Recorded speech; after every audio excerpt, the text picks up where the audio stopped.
Welcome to our channel. Today we how to automate web analytics with Google Analytics step by step clearly. First, sign in to your Google Analytics account. Select the property you want to automate. Navigate to the admin section in the lower left corner. In the admin panel, find the View column. Click on Goals under the View settings.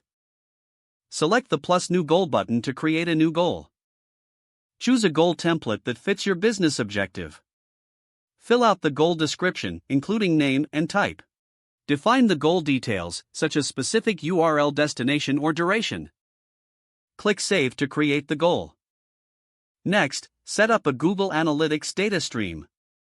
In the Property column, select Data Streams.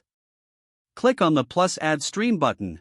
Choose either a web or app data stream based on your needs. Enter the required website or app information. Click Create Stream to finalize. Now, integrate Google Tag Manager for easier tracking. Go to the Google Tag Manager website and sign in. Create a new container for your website. Copy the provided tracking code snippet.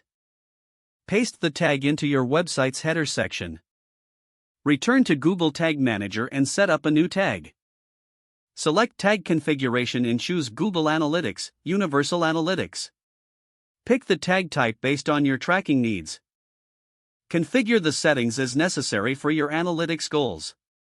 Next, set up triggers for your created tag. Choose Triggering and select the appropriate trigger type. Save your configurations and publish the changes. Now, automate your reporting using Google Analytics dashboards. Go to the Customization tab. Don't forget to like this video and subscribe to our channel for more step-by-step tech guides.